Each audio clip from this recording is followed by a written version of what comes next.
अस्सलाम वालेकुम वरहमतुल्लाहि वबरकातुहू। अगर आपने हमारा चैनल अब तक सब्सक्राइब नहीं किया है तो सब्सक्राइब कर लें ताकि आने वाली वीडियोस की नोटिफिकेशन आप तक पहुंचती रहे। आज का टॉपिक है जस्टिस डिनाइड। जी हाँ, आपने सही सुना, जस्टिस डिनाइड। आजकल का जो माहौल है हिंदुस्तान का, उसकी हवाओं में जस्टिस डिनाइड की जो है वो सदाएं गूंजने लगी हैं। अगर कोई गरीब आदमी है या कम पावरफुल आदमी है तो उसको समझ लीजिए कि पुलिस वाले ज़बरदस्ती धोखाधड़ी से गिरफ्तार करेंगे। जो उसने जुर्म नहीं किया है उस जुर्म के अंडर में उसे गिरफ्तार करेंगे और फिर उसका साथ जो है कुछ लोग देंगे और उसको जेल में डाल दिया जाएगा। जेल में डालने के बाद जब उसकी पेशी की जाएगी तो उसको वहाँ इंसाफ नहीं मिलेगा। आजकल यही दौर हिंदुस्तान का चल रहा है।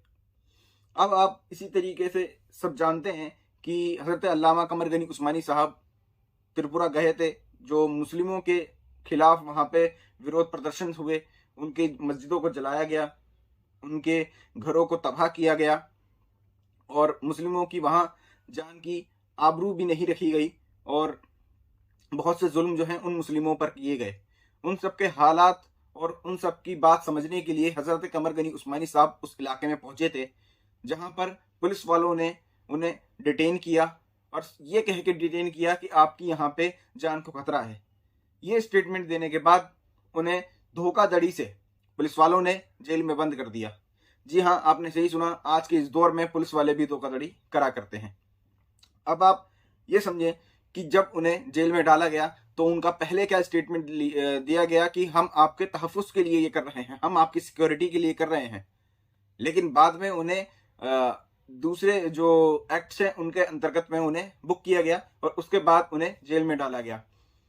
आज बहुत से दिन हो चुके हैं। हमने उस वक्त भी बताया था कि हज़रत कमर गनी उस्मानी साहब को जो है जेल में डाल दिया गया है, लेकिन आज हम बता रहे हैं कि उनकी जो आज बेल की पेशी थी, उनको जो है आज बेल नहीं दी गई।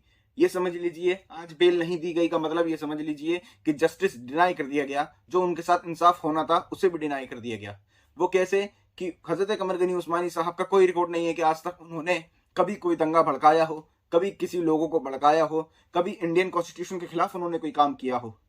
लेकिन फिर भी उनके खिलाफ ये प्रोपेगेंडा फैलाया गया, वो सिर्फ इसलिए कि मुसलमानों को किसी तरीके से दबाया जा सके। जो मुसलमानों की आवाज़ है अगर वो उठती है तो उसे पस्त कर दिया जाए, उसे बंद कर दिया जाए। अब ये अब मुसलमानों को सोचना है कि क्या उन्हें हज़रत कमर गनी उस्मानी साहब को रिहा करवाना चाहिए, अपने कायद को रिहा करवाना चाहिए। अगर आज वो रिहा नहीं होते हैं तो ये समझ लीजिए मुसलमानों ने अपने ही पैरों पर कुल्हाड़ी मारी है, अपने कारोबारों पे उन्होंने ज़्यादा जोर दिया, अपने नबी को छोड़ दिया। यही वजह है कि जब हुजूर अलैहिस्सलाम की शान में गुस्ताखी हो रही थी तो यही कमर गनी उस्मानी साहब सामने आए और उन्होंने लोगों को जागरूक करना शुरू करा। शरीयत मोहम्मदी में हुजूर अलैहिस्सलाम की गुस्ताखी करना कुफ्र है और इस कुफ्र की सज़ाए मौत है। लेकिन आज के मुसलमान सज़ाए मौत तो दूर, सिर्फ कोई बात कह देने के, कोई लफ्ज़ कह देने के भी खिलाफ हमें मिलते हैं।